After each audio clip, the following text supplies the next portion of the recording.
Welcome to another tutor short provided by the Educational Support Services Department of Lehigh Carbon Community College in Snexville, Pennsylvania, which is just outside of Allentown.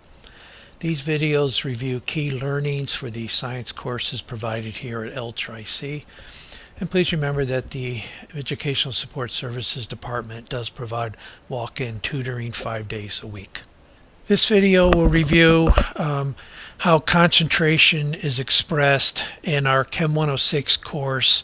You'll see it in Chapter 7 of your textbook. Before we begin with the 4 different ways they express concentration, let's review the definitions that you're going to use for concentrations or solutions. And that's this red text that I show up here. You have to understand what a solute is versus a solvent and the term solution. So we'll take as an example, we just have a beaker here full of water, and we're going to add into that salt. So you're going to add some salt into the water, as you might typically do at home when you're cooking, and typically you then mix it up so that the salt dissolves into the water. In this situation, salt here is the solute. The solute is what dissolves into the solvent. And typically the solute is the, I'll put a note here, smaller amount. Smaller amount. So it's dissolving into the water. The water is the solvent.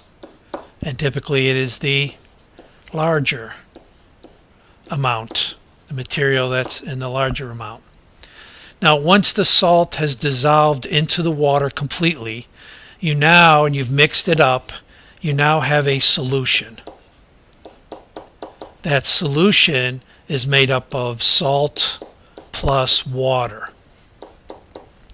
So, one thing to remember is, let's take an example. If we put let's use a different color. If I put 10 grams of salt and we had 90 grams of water that we dissolved the salt into, the amount of solution you have is 10 plus the 90. It's the salt and the water. So you have 100 grams of solution. And that's an important note to remember. The solution is always the combination of the solute and the solvent together. So now that we have the definitions defined, let's look at the 4 ways that concentration is expressed in your Chem 106 course here at LCC. And that's shown here. We're going to start first with mass percent. Mass percent is represented by M over M, and its formula is the mass of the solute over the mass of the solution times 100. So, for example, if we had put 10 grams of salt, which is NaCl, and if we had added it in with that 90 grams of water I mentioned before, the mass of the solution, if you remember, is the 2 together. So it's a 10 plus the 90. So we have 100 grams of solution. And then we multiply by 100 to get a percentage. And your answer here, you would end up with a 10% mass over mass, or 10% mass, or a 10 mass percent is what you would have. Now, similarly, if we look at volume percent, you're going to do the same thing as before, only now with volume. So you're going to take the volume of the solute divided by the volume of the solution and multiply by 100. So now if we just change the units, say we put 10 mils of NaCl and we put it in with the 90 mils of water, so we ended up with 100 mils of solution total times 100. Now we would get a 10% by volume, V over V. 10 volume percent would be 10.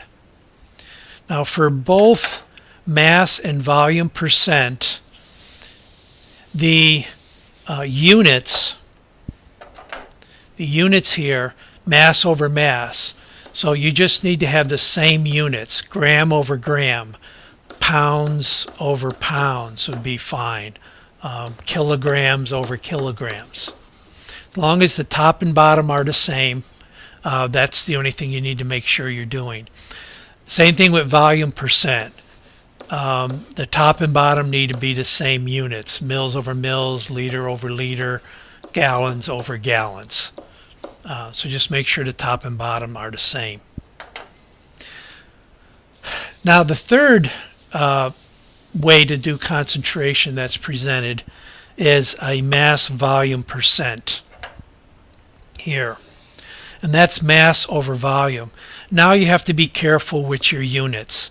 As presented in this course, mass volume percent is always grams of solute over milliliters of solution. So in this case, let's assume we had 10 grams of NaCl over 100 milliliters of solution. So it has to be grams over milliliters, and then you multiply by 100.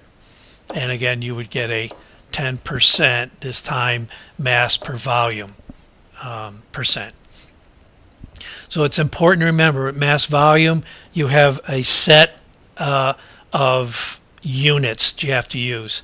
If you're not given grams and instead are given, let's say, pounds, you have to change that pounds into grams before you can use this formula. So you need to convert back to grams and milliliters.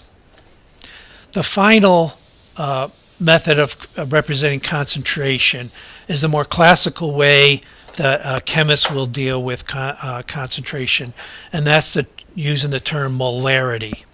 That's represented by a capital M. Molarity is moles per liters of solution. Again, similar to mass volume percent, it has to be moles of the solute and it has to be liters of the solution.